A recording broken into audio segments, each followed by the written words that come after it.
닉네임 어니언입니다. 만 29살 여자고요. 기혼이고 프리랜서의 격리를 투잡을 하고 계시고 네. 와 소득이 820. 저게 실수령이에요. 실수령? 네. 저 정도면은 연봉으로 치면은 1억이 넘어간다. 넘어가죠. 그렇죠. 세전 연봉으로 치면 넘어가는 거고 실수령액이 1억 되는. 그러니까 외벌이로 1억 연봉이면 650인가 받는데 네. 이분은 그러니까 1억 한 3, 4천 느낌. 네네. 근데 물론 이제 프리랜서에다가 하다 보니까 세금 떼면은 그럴 수는 있겠지만. 네, 그거는 이제 생각을 하셔야 되는데 그래도 29세 뭐 남편분이 32살인가 그러는데 합쳐봤을 때 네. 훌륭하죠. 거기다 아내분이 투잡까지 뛸 정도예요. 왜냐면은 한 300 정도 벌면 투잡을 안 해도 될 것 같은 느낌도 있는데 네. 일부러 투잡을 하시는 거잖아요. 이 정도면. 그렇죠. 그러면 진짜 열심히 사는 건데 여기까지는 아주 숫자가 좋네요. 좋아요. 아주 좋아. 월 저축이 300씩이나 하면서 뭐가 고민이야? 근데 왜 도대체 우리한테 보냈을까 한번 볼게요. 네, 안녕하세요. 결혼 3년차 신혼부부입니다. 3년 동안 많은 소비와 적은 저축으로 살다가 이번 연도에 코로나로 갑작스럽게 아버님이 돌아가셨구나. 거기다 또 임신도 하고 좋은 브랜드 청약 당첨.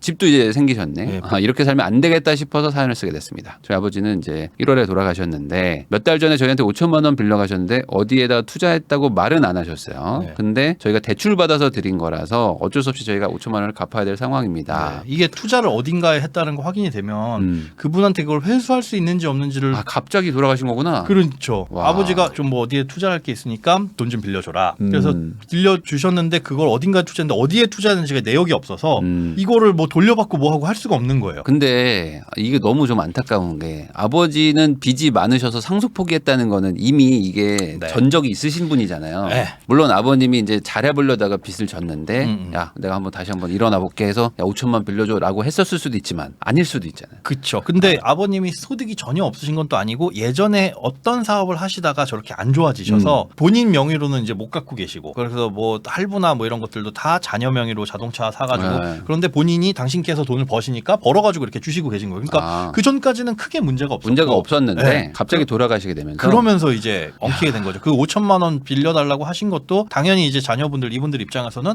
벌어가지고 갚으시겠구나 생각을 해서 본인들도 대출을 받으신 거예요. 네. 대출을 받아서 아버님을 드렸는데 아버님이 갑자기 이제 코로나로 그렇게 돌아가시게 그렇게 되면서 될 줄을 어떻게 알았나. 네, 사실은. 그러면서 따지고 보니까 그 돈이 어디 갔는지는 확인이 안 되고 빚이 많으셔가지고 상속 포기라는 걸 하셨습니다.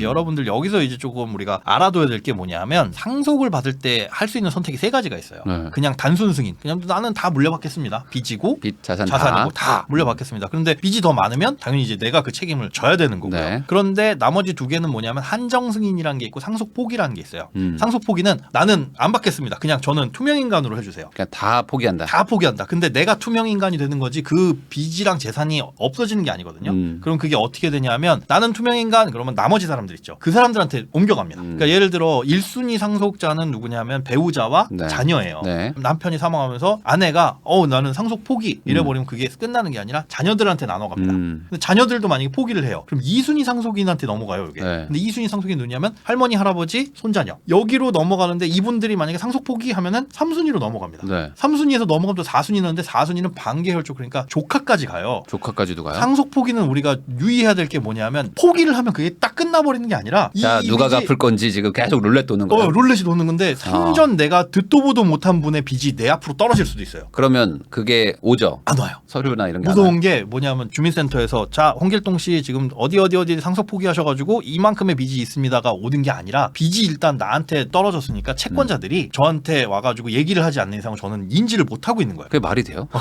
그러니까 이게 그게 말이 돼? 인지한 때로부터 3개월인가 요 안에 결정을 해야 되는데 인지한 상태부터 네, 만약에 그런 근데 안전장치 있어야지. 우편물 날라는데 그냥 뭐야 누가 돌아가셨는데 에이씨 이래버리면 일단 우편물은 왔잖아요. 네. 채권자들로부터. 네. 근데 어영부영 이렇게 넘어갔다 그리고 사라져버리게 되면 문제가 생기고 또 하나는 뭐냐면 미성년자의 법정 대리인이 이걸 알아서 해줘야 되는데 손주한테 갔는데 할머니가 법정 대리인 경우에는 이게 뭐야 그러고 넘어갔다가 이제 빚에서부터 시작하는. 저는 그 법이 안 바뀌었다는 걸 알고 있는데 미성년자면 무조건 성년이 됐을 때 결정하게 해준다든지. 그렇게 해준다고 바뀌었는데 문제는 성년이 됐을 때 성년이라고 해봐야 19살이 된 것뿐이잖아요.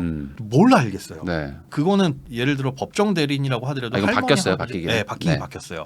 다행이네. 성년이 된 이후에 뭐 3개월인가 6개월 유예기간을 주는데 17살이나 18살이나 3살이나 19살이나 뭐 모르는 건 똑같죠. 이거는 네. 그래서 법조인, 그러니까 법의 전문가가 음. 그거를 알려주고 상담을 해주는 그런 시스템이 있지 않는 이상은 이거는 문제가 많이 될 수 있다. 그래서 상속 포기는 어쨌든 그렇다라는 거는 상식적으로 알아두시고. 네, 정확하게는 정리하면은 인지하고 3개월의 시간은 준다. 그렇죠. 음. 일정 기간 시간은 주니까 그 안에 어떻게 해야 되는데 어쨌든 상속 포기는 나만 하면 이게 빚이 없어지는 건 아니다. 자 그러면 내 대에서 끊을 수 있는 건 뭐냐? 한정 승인이라는 거죠. 한정 승인. 예. 아버지의 빚이 얼마인지 재산이 얼마인지는 모르겠지만 일단 내가 받을게. 그런데 네. 어디까지? 빚의 한도까지. 음. 빚이 3천이고 재산이 1,000이다. 그러면 재산의 범위까지만 1,000만 원만 딱 1,000만 원만 딱 받겠다. 받아가지고 내가 이 재산을 처분해서 요거 갚고 끝. 그럼 나머지 사람들 이거 1,000만 원으로 알아서 받아가세요. 이렇게 하면은 내 대에서 모든 게 다 끝납니다. 빚은 사라져 버리고. 그러면 한정 승인을 받아라. 그게 제일 좋은데 그럼 야 다 한정 승인하지 왜 안 해요? 한정 승인을 하는데 받은 그 재산이 막 만약에 선산. 코인이야. 코인인데. 코인이 뭐 가격 막 가격 막 하거나 아니면 팔기가 되게 어려운 거. 막 지분이 섞여 비상장 있어가지고. 주식. 그런 거. 그러면 이건 일단 내비두고 내 돈으로 이거 빚을 해결해야 되는 아. 경우가 생길 수 있어요. 그래서 어떤 종류의 뭐 현금으로 그렇게 있으면 물론 제일 좋겠지만 네. 그렇지 않은 경우들이 있어서 한정 승인의 장점은 내 대해서 모든 걸 다 해결하고 깔끔하게 정리를 할 수는 있으나 물려받는 자산에 대해서 이게 좀 복잡한 일이 벌어질 수 있다라는 거. 그리고 그걸 이제 해결하는 과정에서 변호사라든가 이런 법정 대리는 또 써야 되기도 하기 때문에 그런 네. 것들을 좀 확인하시고 생각을 해보셔야 됩니다. 일단은 뭐 근데 상속 포기를 뭐 어쨌든 결정하셨으니까. 하셨는데 신불자라서 차도 저희 명의로 할부를 해서 그러니까 이게 보니까 신불자이시긴 한데 네. 그렇다고 포기하지 않고 또 뭐 사업하고 하는 분들이 있잖아요. 네. 그러다 보면 명의가 없으니까 가족들 거 쓰잖아요. 근데 대부분 대출을 어떻게든 땡겨 쓰잖아요. 맞아요. 근데 돌아가셨으면 대출 자체는 아들 딸 거니까 이건 또 뭐 한정 승인이고 이게 안 되는 안 거죠. 돼요. 그게 안 돼요. 이런 이게, 경우는. 이게 최악의 상황이 이게 되는 최악의 거구나. 상황이에요. 그래서- 매달 할부금은 아버지가 갖고 계셨다. 그러니까 네. 명의가 필요하신 거지 돈을 의지하신 건 아니었는데 맞아요. 갑자기 돌아가시게 돌아가셔서. 됐으니까. 그래서 이제 갚아야 되는 빚이 갑자기 생겨버린 거네요. 네. 그런데 병원비가 4천만 원이 나오셨대요. 아, 이거 어떻게 지원이 안 되나? 저거까지는 코로나로? 안 되나 봐요. 저도 이제 아. 봤더니 코로나로 인한 거 외에 뭐 합병증이나 뭐 이런 게 발생가지고 하게 되면 네. 그런 병원비에다가 아버지 차량 할부금 네. 그리고 어렸을 때 또 그런 식으로 본인 명의로 받은 대출 뭐 장례비 들어간 거 이렇게 하다 보니까 여지껏 모아둔 돈을 이번에 네. 다 써버리신 거죠. 야, 소득이 이렇게 좋았는데. 그러니까 홍미아님이 드라마에서나 봤던 상황인데 맞아요. 음. 이게 진짜 현실이 드라마보다 더하다고 야, 어떻게 이렇게 되나 싶을 정도로. 근데 이제 딸 것만 가져가면 좋은데 남편 것도 가져갔어. 남편 그쵸. 거 신용대출 5천을 또 몰아 주신 거예요. 그렇죠. 그래서- 투자한다고 가져가신 네, 거. 그러니까 이제 그러니까 이 집안에 지금 빚을 막 몇 억을 놓고 이제 갑자기 가시게 된 거죠. 네. 물론 뭐 그걸 원해서 하신 건 아니지만. 그렇죠. 뭐 마음도 아프고 일단 현실은 또 현실이고. 네. 그래서 2022년 6월 전까지 저는 260만 원을 벌고 남편 350 벌다가 아 제가 투잡을 하면서 아 투잡을 이렇게 일부러 하신 거구나. 이것 때문에. 그래서 520, 350까지 벌게 됐다. 남편은 대기업 다니고 해서 연봉이 7천 정도 된다. 아 그러면 350이 아니네요. 원래는 조금 더 받으시는 게 있는 거예요. 그렇죠. 상여나 이런 거. 그런 것들 하면은 그런데 네. 뭐 많이 버는데 모으는 것도 모르겠고 아빠가 갑자기 돌아가시면서 이제 일도 벌려놓은 거 많고 빚도 많다. 그러니까 원하지 않았는데 이런 상황에 빠져버려가지고 열심히는 살던 게 있지만 더 열심히 살아야 되는 상황. 아버님이 뭐 돌아가시고 싶으신 건 아니었으니까. 그러니까요. 그리고 정상적인 상황이라면 아버님이 다 갚을 수 있었는데 코로나라는 어쩔 수 네네. 없는 일이 있었으니까. 아 그리고 이게 그게 있죠. 아버님이 또 나름 또 소득도 있고 아까 막 다 할부금도 내신다고 했던 걸 보면은 아마 이 가족 간에 그래도 보던 게 있으니까 아 이걸 5천 빌려드려도 충분히 뭔가 해결을 흔쾌히 들으신 게 아버님의 소득이 되시니까 다만 그 명의로만 뭘 못 갖고 있을 뿐이지 그것 때문에 열심히는 돈도 버시고 하시는데 그게 이제 문제가 생긴 거죠. 저 신용 불량자가 되면 회복되는데 좀 기간이 좀 사실 지금은 신용 불량자라는 건 없어요. 없어요? 네, 신용 불량자라는 건 없고 제가 보기에는 과거에 사업을 했다가 뭔가 잘못되셔가지고 파산 신청을 하시거나 뭐 개인회생 신청을 하시거나 해서 본인 앞으로는 뭘 할 수 없는 상태인 거예요. 그러다 보니까 시간이 좀 걸리기는 하는데 끝나고 나서 면책 결정 받고 어느 정도 일정 기간이 지나면은 할 수는 있으나 안 되는 것들도 여러 가지 있거든요. 그래서 네. 그 과정에서는 그렇다고 손 놓고 아무것도 못 할 수는 없잖아요. 그렇죠. 그래서 그 과정에서 중간 기간 동안 뭔가 하신 것 같은데 근데 이제 또 임신도 했어요. 그러니까 정신없는 와중에 또 애는 또 아기가 생겨버렸지. 생겼고요. 그러면은 또 애가 또 나오면 또 애는 또 나오면 계속 돈을 써야 되니까. 그렇죠. 목돈 들어. 근데 그 와중에 또 이건 뭐 경사죠. 그리고 또 브랜드 아파트 청약 당첨까지 됐고 여러 가지가 막 터지다 보니까 고민해야 될 것도 근데 많고. 투잡을 또 못하게 될 거잖아요. 아기가 네. 태어나면. 그렇죠. 슬퍼하시고. 근데 이분이 뭐 다 공개해도 된다고 말씀하셨으니까 이분이 하시는 일이 그 헬스 트레이너세요. 아, 네. 네네네. 헬스 트레이너인데 투잡을 한 거는 헬스 트레이너 일을 하시면서 돈을 벌다가 그 헬스장에 격리 매장에서 격리까지 뭐 일을 잘하시나 봐요. 인정을 받았으니까 잘하시니까 그러니까 그렇게 다 하겠죠. 맡아서 하겠죠. 그래서 처음으로 가계부를 써봤는데 고정 지출이 270만 원입니다. 두 분이서 600 벌어서 270이 무조건 나가는 상황에 빚도 많은 상황. 네. 그래서 어떻게 해야 됩니까? 3천만 원을 못 모는 이유는 할부 통신. 근데 네. 이제 뭐 자동차 할부는 이제 부모님 거. 아니요, 부모님 거. 이거 부모님 거는 그때 다 정리를 했고 정리했어요. 여기에 이제 문제가 이분들이 잘못 선택한 하나의 문제가 근데 이분들도 돈을 써. 이분들이 돈이 많이 벌었었잖아요. 네, 많이 벌었으니까. 차를 5천만 원짜리 차를 풀 할부로 땡긴 거예요. 할부 습관이 또 있으시구나. 네. 여러분들 조심해야 될 게 소득 수준이 높으신 분들의 가장 중요한 어린 나이에 잘못하는 포인트입니다. 내가 소득이 높으니까 앞으로는 더 버니까 또 애도 그렇죠. 없으면 쓰고도 남거든요. 돈을 잘 벌리는 젊은 신혼부부가 가장 위험해요. 정말 위험해요. 가장 위험한 정말 상황이에요. 애가 아직 없기 때문에 어차피 잘 벌 건데, 그러니까 벌 거니까 사는 소비 습관이 최악이거든요. 딱 모아서 벌 사야 거니까. 되는데. 어차피 벌 거니까. 근데 대부분은 좀 이게 워낙 사는 거가 좀 충동적이다 보니까 벌 거니까 미리 좀 땡겨 사자죠. 근데 그러다가 이제 일이 터지면서 이제 골치 아파지는데 네. 포기할 수 없는 소비는 없다. 네. 그렇게 뭐 해주셨는데 다 포기할 수 있습니다. 자산 한번 보죠. 자산은 1억 9천만 원 정도 되네요. 보증금 1억 2천. 그리고 주식 480만 원. 네. 헬스장에다가 2천만 원을 투자하셨어요. 그 헬스장에 2천을 투자하셔서 이자를 받는 거죠. 그러니까 그 헬스장 사장님 입장에서도 어디서 대출을 받으려니까 이게 또 자영업자니까 금리 그렇죠, 아까처럼 그렇죠. 막 10% 나오잖아요. 네. 그래서 이분한테 2천만 원 빌려가지고 6%씩 하고 그러니까. 월급이 안 밀린 거 보면은 사업장에 문제는 없어요. 그래서 내년 그리고 1월에 이분이 격리를 하시잖아요.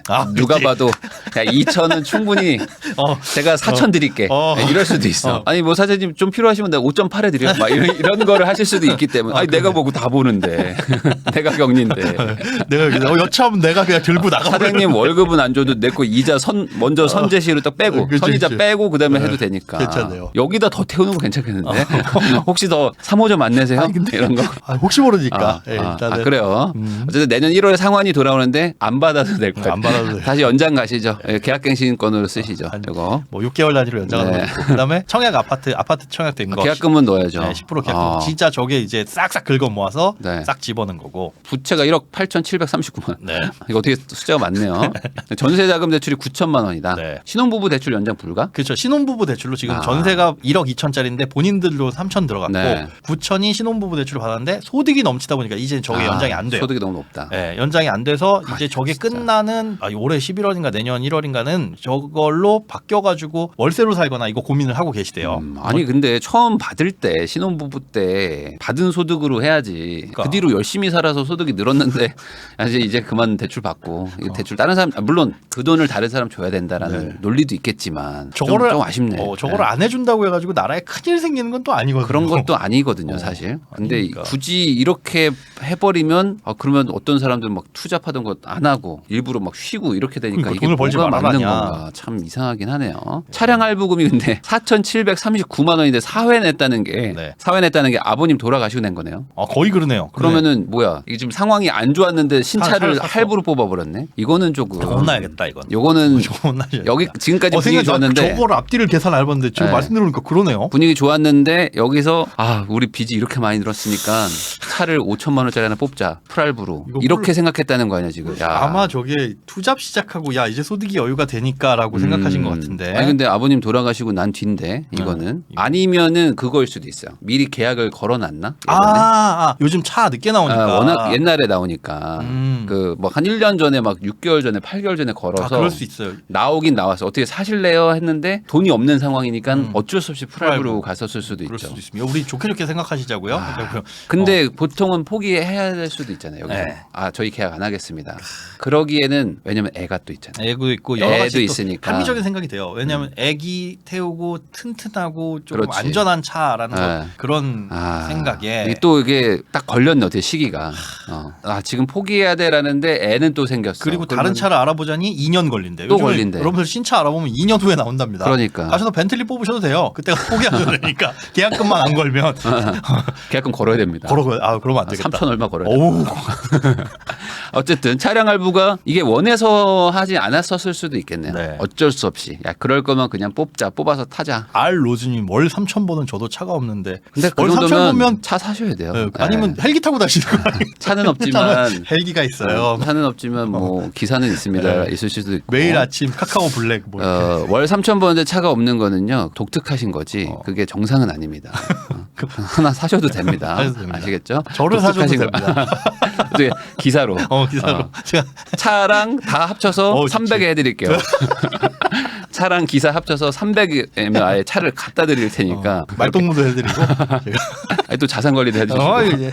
특약으로 그 점심도 뭐 심심하면 혼자 드시기 심심하면 같이 먹고 또 같이 점심도 먹고 예. 다 가능하니까 저는 250에 해드릴 분을 하나 제가 구할게요.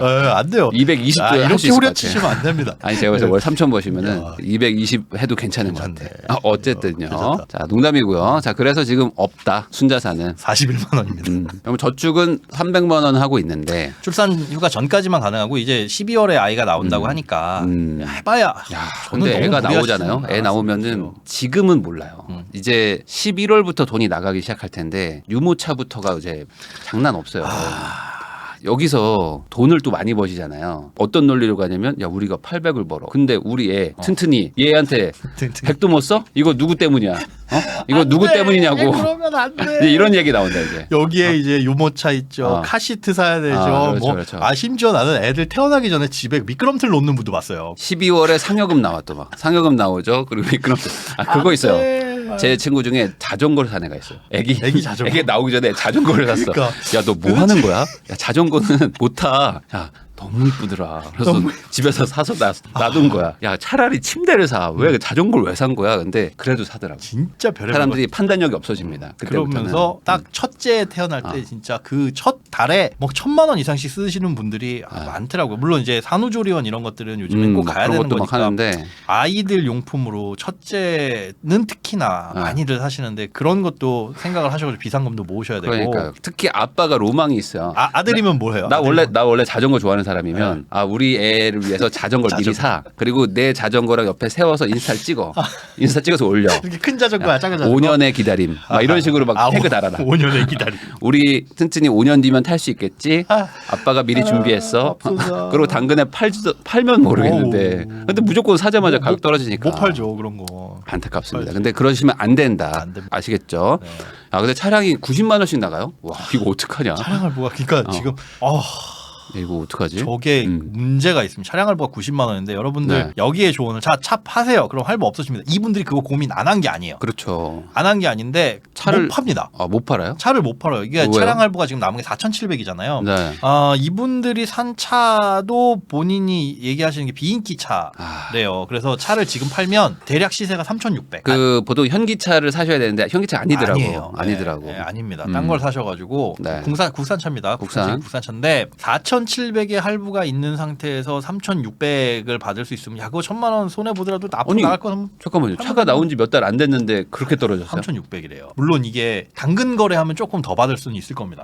네. 당근 거래하면 근데 이제 중고차 매입이나 이런 거 하시는 분들 시세를 보면 그분들도 이제 이걸 남겨야 되잖아요. 그렇죠. 그렇다고 5천짜리 차를 가지고 4천에 사왔어. 4천에 사가지고 한 4,500에 내놓으면 아무리 그래도 사람들이 야 중고인데 무슨 500만 원밖에 안 싸요 이럴 거니까. 아니 최대한 싸게. 근데 4-5달 만에 1,000만 원이 넘게 빠져요. 와. 지금 시세가 3,600이라고 하니 아니 근데 그럴 거였으면은 반대로 네. 이걸 인수를 안 하고 5개월 뒤에 차를 샀으면 되잖아요. 중고로라도. 그래서 저는 중고차를 구매하시는 것에 굉장히 긍정적입니다. 차를 살 때 신차는 무슨 특히 차든 간에 맞아. 무조건 감가상각 되는데 이게 차종에 따라서도 인기 차종은 좀 그나마 덜 하지만 감가상각 되고 비인기 차종은 뭐 그냥 색깔도 그렇고 차 종도 그렇고 뭐 이런 거에 따라서 너무 떨어지니까 그래서 이분들은 앉은 자리에서 일단 손해라는 거 1,000만 원 손해 봤네요. 네, 몇 달 만에. 두 번째는 뭐냐면 손해 보더라도 파는 게 낫지 않아라고 하는데 못 팝니다. 이게 왜 못 파냐면 이 차량을 풀 할부하다 보니까 근저당이 설정돼 있어요. 차에. 차를 우리가 살 때는 두 가지의 종류가 있습니다. 하나는 신용대출 성격. 우리은행 마이카 대출 뭐 이런 거 대출을 받으면 뭐가 되냐면 서울보증보험에서 보증서를 끊어요. 네. 일반 은행에 신용대출 받는 것처럼. 그래서 차가 3,000만 원짜리 차다 그럼 3,000짜리 보증서가 나오고 그걸 담보로 은행에서 대출을 해줍니다. 네. 그래서 제가 만약에 못 갚으면 그 신용보증기관에서 저한테 추심이 들어와요. 그래서 은행은 어떻게 보면 안전한 거죠. 그런데 네. 그 보증서를 담보로 하는 게 아니라 주택담보대출처럼 그 차의 자체에다가 근저당을 설정해 놓는 경우가 있어요. 네네네. 자, 있죠, 이 차를 있죠. 팔려면 어떻게 해야 되냐? 근저당을 해지를 해야 팔 수가 있습니다. 네. 그럼 해지하려면 어떻게 해야 돼요? 빚을 다 갚아야 돼요. 5천만 원 있어야죠. 네, 지금 4,700이 있어야 빚을 다 갚고 네. 갚은 다음에 3,600 손해 보는 걸로 퉁퉁 쳐가지고 아유 마이너스 1,000만 원 손해 봤네 이렇게 네. 되는 거예요. 근데 이미 대출을 다 끌어다 썼기 때문에. 네, 그래서 지금 상황에서 입장에선 차를 팔고 싶어도 팔 수가 없고 91만 원 저게 아까워도 낼 수밖에 없는 상황. 아니면은 이거를 이제 중고로 판다 그러면 그분이 대신 갚아주는 대신에 그거. 후려치겠지. 그렇게 돼야 돼요. 완전 후려치겠죠. 그렇게 되는 그래서 그거 해주겠다라고 하는 걸 오히려 접근하면 안 됩니다.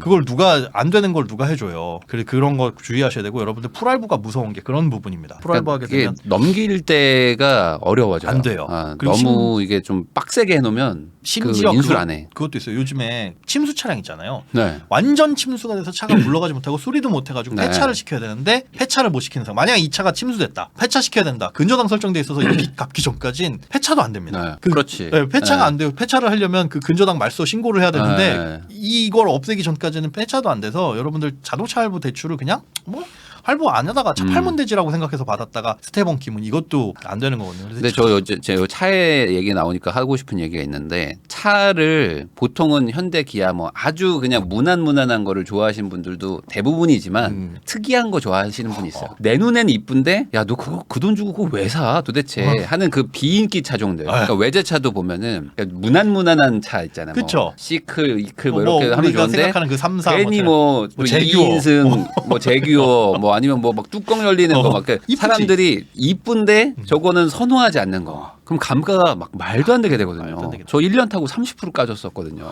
뚜껑 열리는 거 샀다가 뚜껑을 안 열어. 그게 여러 혹시나 그 까브리올레 뭐 이런 거 사실 분 있으면은 진짜 심사숙고하세요. 이게 생각보다 우리나라는 못 엽니다. 아니 여름에 너무 더워요. 그래서 여름에 9시부터 시원하거든요. 여름에 열잖아요. 올림픽대로 가는데 막 머리 여름에 열면은 진짜 주변 사람들이 되게 막 그 안타까워 해주는 그러니까 부러운 게 아니야. 너무 뜨거우니까. 아이스 아메리카노 타놨는데 이거 다 녹아가지고 그냥 맹숭맹숭 미적지게 그래서 되고. 이제 여름 밤에 타기 좋아요. 여름 밤에. 밤에. 근데 여름 밤에는 유부남이니까 어딜 가? 할 수도 없어. 어딜 가? 그리고 그때 애가 한 4살인가 그러거든요. 네. 애를 태우려고 그 카시트랑 해서 해봤어요. 애가 뚜껑만 열면 우는 거야. 뚜껑만 열면 울어. 그래서 나 혼자 탈 때는 뭐 더워서 못 열고 조금 주말에 좀 타보려니까 애가 울고. 근데 짜증나는 게 애가 7살 되니까 아빠 뚜껑 열리는 차 타고 싶다고. 야, 너 옛날에 소리 안 나. 너 옛날에 타봤어 너. 야, 너 옛날에 탔었잖아. 네가 그렇게 싫어했잖아. 근데 자긴 기억이 안 난다는. 이해하죠. 네. 어쨌든 그래서 1년도 안 됐어요. 9개월인가요? 30% 까지고. 30%예요? 30% 까지고 팔았다. 야, 30% 말이 30%지. 그러니까 그 말은 9개월만 기다리면 30% 싸게 산다는 거예요. 네. 그냥 그거 조심해야 돼 진짜. 특이하신 거 좋아하시는 분들은 가능하면 중고로 사세요. 엄청 떨어집니다. 특이한 차는 중고로 팔 생각은 하지 마셔라. 그렇죠. 그냥 끝까지 간다라고. 중고로 사서 생각하는데 폐차한다. 안 그러면 안 됩니다. 자, 그런데 그것만 문제가 있는 건 아닌 것 같아요. 주유비도 많이 들어가는 게 출퇴근 길이가 길어요. 그것도 그렇고 차도 또 크고 좋으니까. 네, 그것도 잠깐만요. 출퇴근이 멀다는 거는 이제 남편분이 그렇죠. 멀다. 네. 그럼 남편분이 차를 타고 다닌다는 거네요. 무조건 차를 타고 다니셔야 되는. 그러면은 것이라고 이러면 지금 직업이 옮기실 수 있는 거니까 그 직장 쪽으로 좀 가면 안 되나요? 근데 이분 뭐 헬스장이나 또 아이 육아 여건 부모님이 봐주실 거 이렇게 생각하면 옮길 수도 그것도 없구나. 없어요. 그래서 저 주유비의 대안은 뭐냐? 그냥 유지비 덜 들어가는 5천만 원짜리 차를 샀으면 차라리 요즘에 뭐 이러면 전기차인데 네. 이 정도면 전기차 아닌가? 전기차를 사시거나 네. 하이브리드를 사시거나 하셨으면 야, 그럼 전기차 사면 톨비도 싸게 되지 않나요? 저환경 뭐 그런 거죠. 뭐. 저공해 차량. 뭐 그런 거 저환경이면 석탄 같은 느낌이군요. 네네. 네. 어쨌든 그러니까 뭔가 너무 좀 선택이 조금 아쉽다. 네, 아쉬웠네요. 아쉬워요. 공과금 15만 통신비. 이거 뭐죠? 통신비가 인터넷, 휴대폰, TV까지 합쳐서 30이라니까 저것도 너무 세요. 이거 아이폰이야. 이거 제가 봤을 때 이건 아이폰 할부가 2개가 들어가 있는 거. 그러지 않고서는 이렇게 나올 수가 없다. 이거는. 소득 대비해서는 싸다고 볼 수 있겠지만 그렇게 돈 쓰면 높은 소득을 벌어들이는 의미가 전혀 없습니다. 이거 아이폰 2개입니다. 이거는 제가 봤을 때 프로야. 프로 아니면 프로 맥스 둘 중에 하나는 들어가 있을 것 같아요. 이거 좀 낮춰야 됩니다. 이건 너무 세잖아요. 이거는 세요. 솔직히 말해서. 할부라고 해도 문제고 네. 할부이자도 세고. 그리고 이제 상황이 바뀌었기 때문에 우리가 좀 아낀다면은 그렇죠. 어디서 아낄 거냐? 그러면 필요한 거는 맞는데 굳이 이 정도를 낼 정도는 아니니까. 딱 보면 어디서 아껴야 되는지가 나오잖아요. 핸드폰 정리할 수 있으면 정리하셔가지고 중고로만 가도 중고 알뜰폰이면 이게 거의 6, 7만 원대로 줄어드는 거 아니에요? 통신 요금만 바꿔도 아마 저거 네. 인터넷 휴대폰이랑 TV랑 또 다 묶어놔서 결합 상품으로 그 비싼 거 쓰실 거예요. 결합이 별로 좋지 않더라고요. 네. TV 없애는 써서. 것도 저는 뭐 괜찮다고 요즘에 봐요. TV 거의 안 보신다면서요? 이 통신비에 400을 태워? 이거는 제가 봤을 때 이건 아닌 것 같아요. 1년에 400만 와, 원이잖아요. 그러네. 너무 많아요, 이거는. 그리고 핸드폰 또 계속 바꿔야 되고 하니까 이번에 좀 한번 정리하셔가지고 한 2년 전 거 뭐 이런 거 사면 또 아이폰은 또 옛날 거 사도 뭐 쌩쌩 잘 돌아갑니다. 그러니까 차도 과하고 여기도 과하다면은 우선은 통신비는 줄일 수 있는 통신비도 거니까. 줄여야 되고 보험료도 과해요. 물론 보험도 이제 과하네. 건강하실 것 같은데. 가입하신 게 애기 생기니까 또 태아보험 가입하고 뭐 태아보험. 가입하고 막 이러다 보니까 그런 것 같은데 태아보험. 저것도 조금 세게 들었어요. 근데 그걸 또 깨고 다시 가입하면 어차피 네. 또 낸 보험료 뭐 아이가 태어나고 보통 아이가 그 갈았다요 그때. 초기에 많이 아플 수가 거, 있다고 하더라고요. 근데 또 초기가 넘어가면 또 애가 또 건강하다는 게 확인되니까 조금 더 그때. 가다가 네, 정리하는 거 좋을 것 같고 그런 그리고 것도 모임 회비가 18만 원인데 네. 식비를 또 끌고 오죠. 모임 그렇죠. 가서 식비를 쓸 거니까. 여기에는 또 본인들 용돈도 포함 안 돼 있고요. 네. 그냥 빠진 게 많네. 네, 빠진 게 많아요. 아. 그냥 이건 고정 지출. 아. 두루뭉술하게 봤을 때 아까 그랬잖아요. 처음으로 이제 애기 생기고 뭐 하고 이제 한번 계산을 해본 하다 거죠. 보니까 고정 지출이 꽤 많습니다라고 하는데 지금은 이렇게 보내주셨지만 이렇게 앞으로는 두루뭉술하게 하면 안 됩니다. 네. 식비도 100만 원이 딱 아닐 거예요. 아니야 이거 제가 100만 원 아닙니다 이거 100% 100만 아니에요. 아니에요. 이거는 100% 아니에요. 평일 식비 평일 식비 100만 원이고 네. 주말은 별도. 물론 이제 맞벌이 하다 보니까 밥하고 또 뭐 네. 이런 것도 번거롭고 또 요즘에 물가도 많이 오르니까 뭐 하나 뭐 사오기도 되게 부담되기도 할 거예요. 하지만 네네. 중요한 거는 얼마 쓰는지는 정확히 파악은 하셔야 된다라는 거. 네. 실제 저축을 얼마 하는지를 꼭 한번 따져봐야 네. 된다. 그리고 저것도 이제 한시적인 거라서 출산하면 뭐 바로 빠질 네, 수가 바로 있죠. 일 못하고 그리고 지금은 의욕적으로 뭐 애 낳고 뭐 두세 달 후에 일할 거예요라고 말씀은 하시지만 그건 상황에 따라서 아유, 달라질 수 있으니까 어려울 수 있습니다. 어떻게 그래서 될지 모르니까. 일단 소득이 끊어지는 걸 대비해가지고 11월까지는 이악 물고 비상금 확보에 전념하셔라. 네. 이걸로 무슨 뭐 좋은 투자, 코인, 주식 이런 거 다 없고 현금으로 확보하는 게 1번이고. 그러니까 남편 소득은 끊어지지 않을 거니까 그렇죠. 남편 소득 안에서 생활비를 다 충당할 수 있는 수준으로 어떻게든 확 줄여놨다가 늘리는 건 쉽습니다. 근데 유지하다가 줄이는 건 더 어려우니까 네. 미리 줄여놓으시기를 좀 바라고. 애 생기면 저는 60만 원은 들어간다고 맨날 얘기하거든요. 한 달에 60은 들어갈 거예요. 이번 달에 안 들어가면 연말에 들어가든지 언젠가 한 번은 무조건 들어가요. 월 60. 뭐 물건을 사든지 뭘 사게 되니까. 네네. 그거 아세요? 애 신발 저희 집에 아디다스 신발이 있는데 아디다스 신발 우리 애가 좋아하거든요. 네. 그거를 한 4개인가 샀어요. 이게 1cm씩 자라요 애가. 발이 그러니까. 1cm씩 계속 자라. 네. 그래서 한 2달 신으면 신발 또 사야 돼요. 신고. 계속 사요. 똑같은 신발을 사이즈별로 계속 사요. 이렇게 늘어나는 신발은 없나? 옷도 계속 사야 돼요. 네, 올해 입은 옷 내년에 못 입고. 아, 맞아요. 그래서 돈이 이래나 저래나 1년에 애한테 한 6, 700은 들어갑니다. 엄청 들어갑니다. 아, 그러니까 그것까지 감안하면은 지금 많이 줄여 놓으셔야 돼요. 네, 많이 그래서 줄이고. 소득 감소가 되니까 이제 그런 거 많이 줄여 놓으시고 네. 통신비 좀 통신비 조정을 하면 줄이셔야 되고. 좋겠고. 그다음에 주유비는 당장엔 조정은 아, 불가능합니다. 이건 안 돼요. 차를 네. 좀 바꾸긴 해야 되지 않나요? 그렇죠. 그래서 너무 과해. 지금 근데 바꿀 수가 없어요. 그 빚을 갚기 전까지는 누군가한테 어떻게 좀 급전을 좀 빌려서라도. 뭐 빌리거나 신용대출이 된다면 빌려서 갚거나 근데 저는 걱정되는 게 더 떨어질 거니까. 그렇겠죠. 앞으로 팍팍 떨어질 거잖아요. 아, 그래서 그나마 몇 달 안 됐으니까. 그 고민을 해봤어요. 어차피 이렇게 너무 손해 보는 거면 그래 이거를 한 15년, 20년 탄다고 생각하고 가져갈까를 생각하는데 그것도 문제인 게 유지비가 너무 많이 들어가요. 네, 유지비가 또 많이 들 거예요. 요즘 같은 상황에서 유류비가 한 달에 38만 원, 40만 원씩 나간다는 그러니까요. 차를 끌고 다니는 거면 아 이거는 좀 아니다 싶더라고요. 그래서 네. 장기적으로 생각하면 전기차를 사면 그 유지비도 충분히 지금 손해 보는 1,000만 원도 뽑고도 남고 할부금, 할부 이자도 5년 동안 할부 이자 낼 거 생각하면 차라리 지금부터 1,000만 원 손해 보고 빨리 바꾸는 게. 그러니까 똑같은 이자를 내더라도 저는 전기차를 사면서 뭐 내는 게 그나마 낫지 않을까. 네. 이 정도 거리라면 전기차가 맞거든요. 그렇죠. 전기차도 또 그리고 요즘에 보조금 네. 아무리 못해도 또 내년에 줄 만큼 주잖아요. 네. 그렇게 하면 그걸로 싸게 샀다라고 생각을 하시고 다만 돈이 없어서 지금 차를 못 바꾸는 상황이라면 그리고 전기차도 바로는 못 사는 상황이니까 내년 1월에 헬스장 투자금 그 2천 한 거 회수가 되면 그러네. 아니 제가 봤을 때 네. 격리 일을 하고 계시니까 네. 네. 사장님한테 급전을 땡겨가지고 아. 차를 정리하고 되려나? 근데 사장님도 돈이 없으니까 이분한테 2천을 빌린 걸 텐데. 뭐 그럴 수도 있겠지만 그래도 아니, 본인이 보면 알잖아요. 가능하면. 네, 이게 또 재무제표 보면은 이거 8,000원 뺄 수 있겠다. 그러면은 시원하게 얘기하셔가지고 사장님 회사에 돈 3개월 급전으로 3개월 급전 쓰고 차 정리하고 다시 오겠다. 그래. 그래서 조금 오래된 전기차 같은 거 사도 그쵸, 그래도 그쵸, 그쵸. 4,000, 5,000이면 살 수 있지 않을까 중고차는. 충분히. 그래서 그걸 사서 전기를 그것도 있잖아요. 오일 값도 안 들고 그러니까 이래저래 유지비가 많이 줄더라고요. 유지비가 정말 줄더라고요. 타이어 값 정도.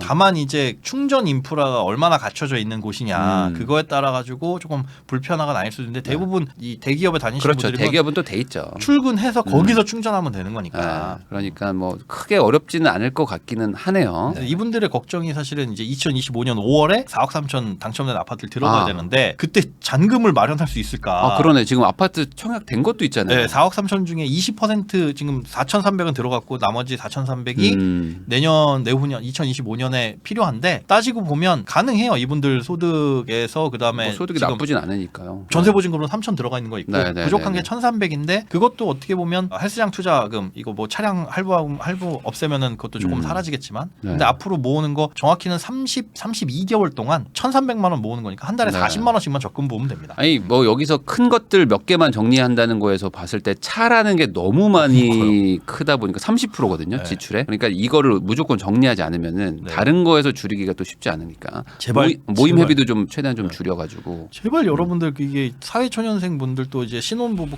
이제 이런 분들 차좀 제발 좋은 거 사더라도 중고 제발 차에 너무 많이 투자 좀 안 했으면 소렌토 좋겠어요. 같은 거. 소렌토 좀 옛날 거. 그거는 스테디하잖아요. 네. 팔아도 제가 뭐 니로 전기차 뭐 이런 거. 네. 너무 괜찮다. 그런 걸로 전기로 가는 게 요즘에는 이 정도 장거리라면은 그거보다 더 좋은 건 없으니까 그런 식으로 좀 정리를 하시면 좋겠다. 다만 상황이 나쁜 건 아니죠. 워낙 소득이 괜찮고 네. 또 똘똘하게 잘하시는 분들이니까 그렇죠. 큰 문제는 아닌데 네, 맞아요. 지금 이제 뭐가 크게 잘못되거나 문제가 네. 생긴 건 아닌데 지금부터 정리를 잘하시면 되겠다. 네. 특히 나 스스로 아낄 수 있는 거는 무조건 아껴야 된다. 여유가 지금까지는 있었지만 아이 태어나면 정말 긴축해서 살아야 되는 상황이 올 수도 있으니 네. 지금부터 줄여 나가셔라. 아이한테는 한 월 6, 70만 원 쓴다고 생각하고 네. 플랜을 짜셨으면 좋겠습니다. 네.